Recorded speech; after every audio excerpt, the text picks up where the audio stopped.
I'm here with Laura from Iza Legal Services, and we're going to talk about the most frequently asked questions about legal and especially visa here in Colombia. Welcome to How to Expat. My name is Sam and I'm here with Laura from Iza Legal Services. Thanks for being here. Thank you for inviting me. And we're going to talk about the most frequently asked questions she gets as, can you say that, like visa attorney or attorney in general? Yeah, attorney in general. Attorney. As an attorney for especially foreigners here in Medellin, Colombia, and we're going to ask her, what the most frequently asked questions are. So, Laura, what are the most frequently asked questions you get? Well, in real estate specifically, the most important one, I think, it's the forms, the investment forms, if they are required, if you need an attorney for it. Yes, yes, it is required. Yes, you need an attorney. By law, it says that you need a legal representative to fill the forms, the investment forms. And as a foreign investor, if you're investing in real estate in Colombia, the primary recommendation will be to register the investment, to legalize the funds that you're bringing in Colombia.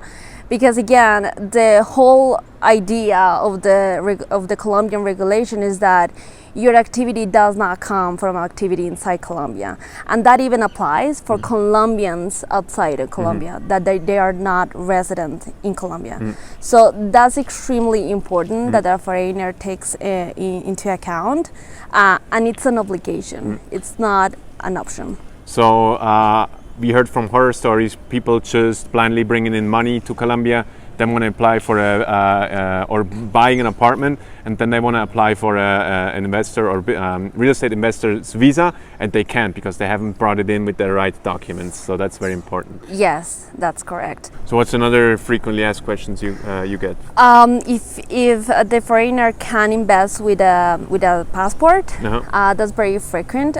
Usually he can invest with the passport, and the cedula it's obtained after the whole investment process is finished. You can proceed with the visa application with the purchase agreement. You do not need to finish the whole process of registering the deed. You can do it while you are with the purchase agreement. Okay, so a lot of people are scared and think they can only buy property if they already have a visa and have the cedula. The cedula is the Colombian ID card.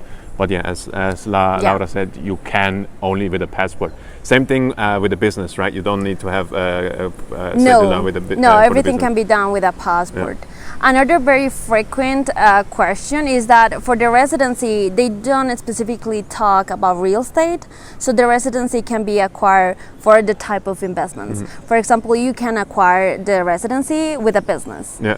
So but again, you have to comply with the requirement of filling the investment forms in central bank.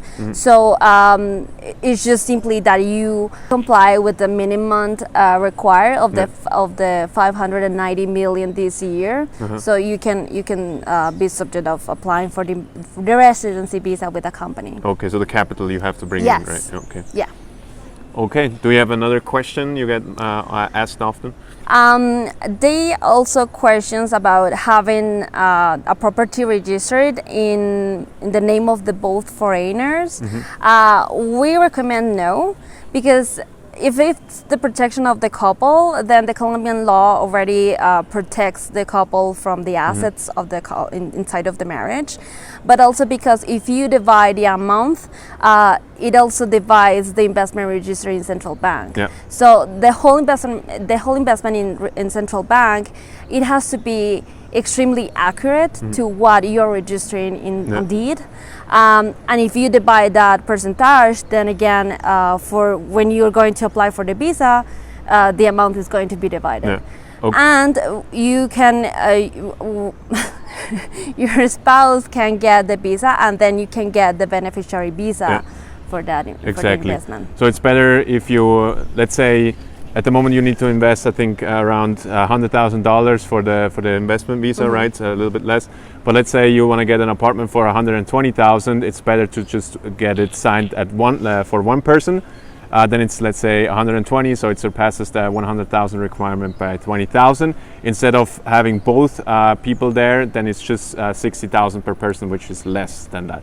Yeah. And so you have it just for one person, that person gets the visa and the other person gets the beneficiary visa, and yeah, everything is good.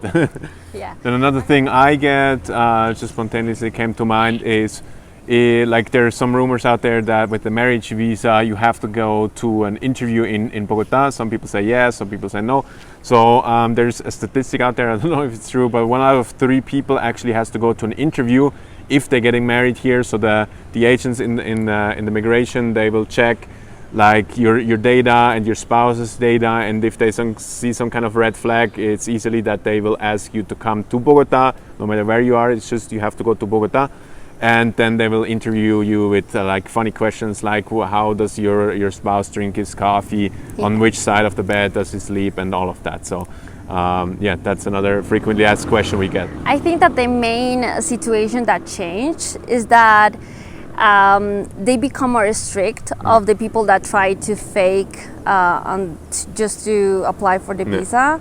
All right, so that was the video with Laura. If you want to contact her for some kind of questions, you have the contact details are in the description down below. Laura, again, thanks for being here and explaining that. And yeah, I hope this video helped. See you in the next one. What? You had a bee. Oh, okay. Oh my god. That's okay. Okay.